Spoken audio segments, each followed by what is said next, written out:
first goals for Noni Madueke and Mark Gahey. Here they are with Gabriel. Noni, Mark, well done. A wonderful win for England. Your first goals as well for England individually. It's a long walk up that tunnel, but it must feel good. Yeah, no, I'm delighted for the team performance, for the win. I think it was a really, really top performance today. And, yeah, thank God that I was able to score the first goal. And, yeah, just a top day overall. Thomas has talked about fearlessness and intensity and freedom. Did we see that in your goal? Yeah, it was a great flick from Morgan. And as soon as it broke for me, I had one thought in my head, which was to go as fast as I could to the goal and then compose myself for the finish. So, yeah, really happy. To see the ball go in the net for your first England goal? Yeah, no, great feeling, of course. Something you work for and you dream of when you're a lot younger, and then for it to come to fruition today is a great feeling.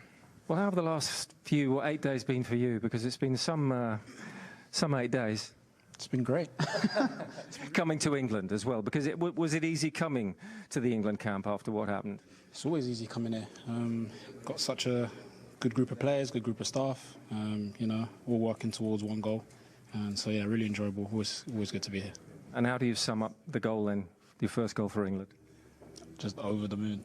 Just like Noni said, I reiterate what he said, fantastic feeling. Like you say, you work really hard growing up, so to score a goal for your country is the best feeling. Does it feel like...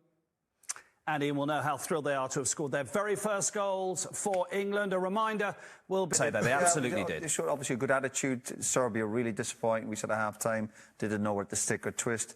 But England didn't leave them off the hook, got some more goals. The subs came on, contributed to win 5-0 away from home. Really good night for England.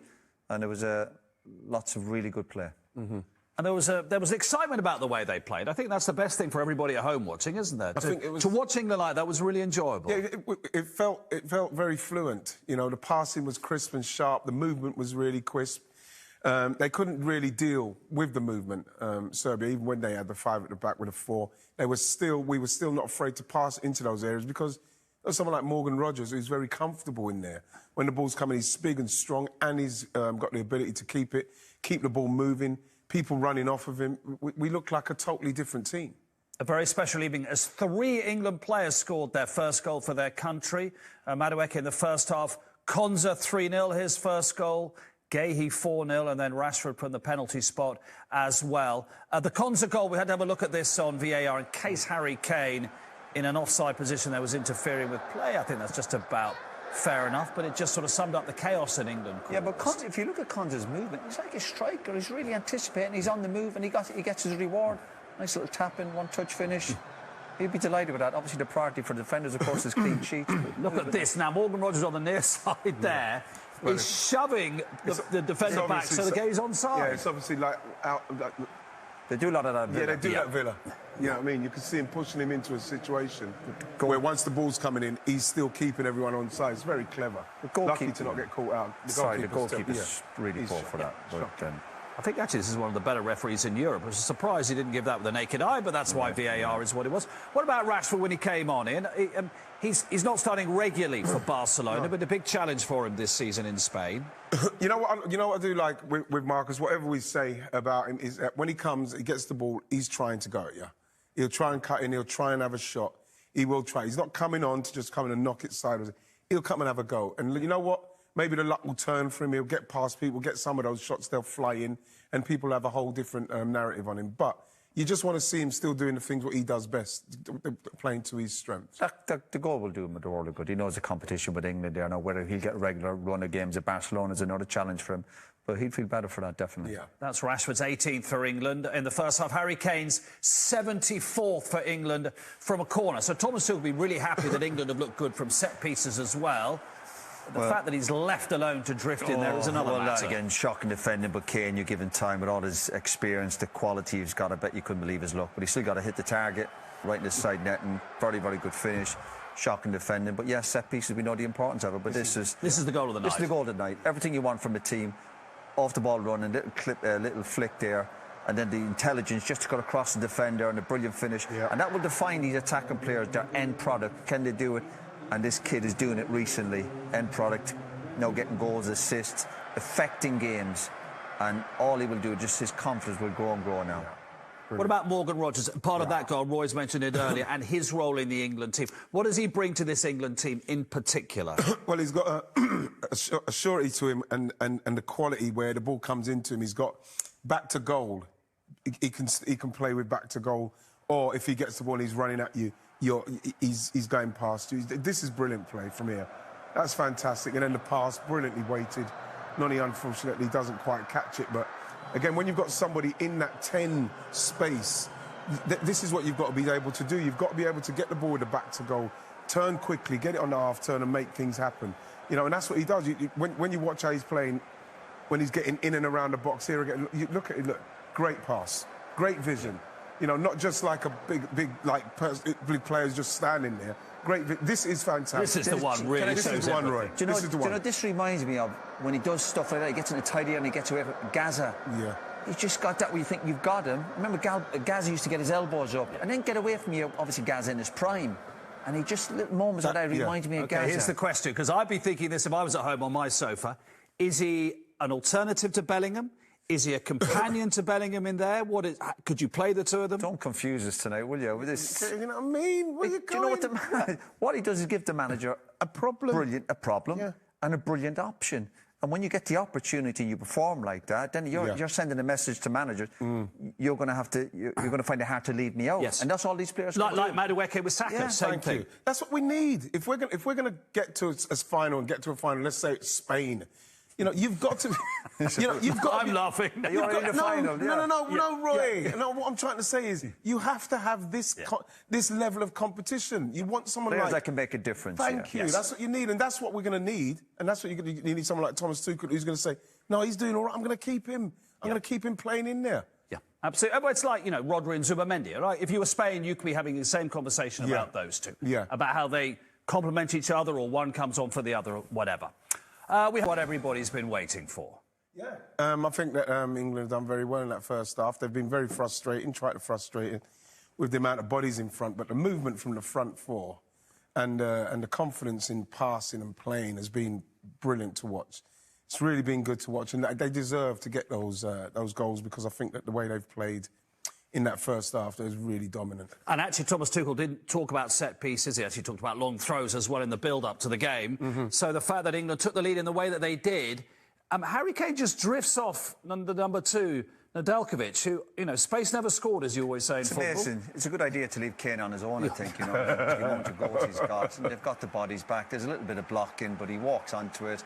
You're going to give Kane a chance. It's still a lovely finish. You know, he's still got to put in. He's got time, but they're like, with Kane's quality, his record, shocking defending, but England deserve it. Yeah, but we've got to talk about the fact that where Harry Kane is. It seems like they've obviously worked on that, Harry Kane, but that ball in was pinpoint. I mean, Gahey very cleverly just sees off Ilic to make sure that Ilic can't get to him. And the second goal, England have been threatening to do that because the passing was so much quicker and crisper, wasn't it? Yeah, they've been exciting. They're playing with freedom, and the attacking players have turned up. The movement, the goals, the running in behind. They've been a real threat. And Madueke has been threatening in all games, going, flip it in there, get it into that channel. That's what's impressed me over the last few months with him, his movement, coming short, then spinning, mixing his game up as well. A real maturity to his game. Obviously, then you're talking about end product, but he's given his teammates option, his passive movement. He's been a threat, and we've said it before, he's affecting games. There again. He's passing it, giving, exactly. Yeah. He's giving the defenders a nightmare, and that's what you want from your attacking players. He's getting good support around him. And it was just only a matter of time that he was probably going to get that chance. Yeah, you could see the movement is very good. This is fantastic. This touch here. Boom. Rogers with the touch. Fantastic. A brilliant team goal. When England play at that pace, but you need the movement, Mark. You know, you need the movement because the players have got the capability. I think Morgan Rogers in that little space is just being so effective. The same with Madueke. Madueke and Morgan are causing those two, the left back and the left centre back, so many problems because they don't know how far to go with them. And if we can get the ball back with no pressure on the midfielder, them two are in all the time. And it's a good example when people talk about it's hard to break down these teams who are sitting deep. No, if you do things properly and quickly with quality, you can get at them. Problem enough for Serbia is their mindset is they're in that defensive mode. They don't know whether to stick or twist now because they don't want to get hammered either. In their mindset now, they'll be thinking we're playing for second in this group. England are outstanding. But what we want now to see from England is second half, keep the pressure on, go for more goals. We mentioned Spain getting 6 goals. Go for them. been very noticeable, hasn't it, that the four behind Keane have all been involved. I mean, Gordon popped up, almost scored. Rice, who's getting further forward because Elliot Anderson's doing a really good job in front of the back four. They've been excellent, all of them. And again, they're causing the problem. They're kind of going short when they need to. They're stretching when they need to. Gordon, they're going at people and winning 1v1s and going past. This is outstanding. Lovely turn by Rodgers. And again, not a clean strike on his weaker side. But they're threatening all the time, England. Lovely, lovely play. Quality. Serbia. I asked you whether he should have taken it first time, and you're saying actually there wasn't quite enough pace on the pass. No, he's kind of waiting for it, but he's trying to get it right on his weaker side. You just want to get a cleaner strike. I think he just kind of caught it on his ankle a bit. But again, you know, what's great about it is the movement and the pace and the quickness and the swiftness of the passing. It's causing Serbia problems. Same again. Thomas Tuchel will be demanding before the second half. Here, though, a chance to win a trip to England produced arguably their best display under Thomas Tuchel in Tuesday's 5-0 triumph over Serbia at Stadium Ratko Mitic. Both teams were unbeaten in the World Cup qualifiers so far and occupied the top two spots in Group K ahead of kick-off. England took control of proceedings early on and wasted no time pinning Serbia back in the opening exchanges. The Three Lions threatened through Declan Rice, Anthony Gordon and Harry Kane in the first 30 minutes before finally taking the lead 12 minutes from the interval. Declan Rice's corner was headed home by Kane for his 74th international goal. England doubled their lead 2 minutes later through Noni Madueke, who was played in on goal by Morgan Rodgers, and the Arsenal man produced a composed finish to open his international account.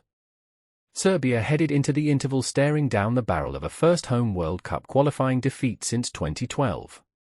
The hosts saw their woes further compounded within 7 minutes of the restart when Ezri Konsa pounced on a rebound off centre-back partner Mark Guehi to score his first England goal. Any hopes of a Serbian comeback were extinguished in the 72nd minute following Nikola Milenkovic sending off for a rash challenge on Kane. England quickly capitalised on their numerical advantage to grab a fourth goal courtesy of Guehi sweeping. Ollie Watkins thought he had netted a fifth for his side 6 minutes after coming on as a sub, but the Villa man saw his goal ruled out for offside. However, Watkins earned England a penalty moments later, allowing Marcus Rashford to get in on the act from the spot. England's commanding win has seen them open up a 7-point gap at the top of the group ahead of October's encounter against Latvia.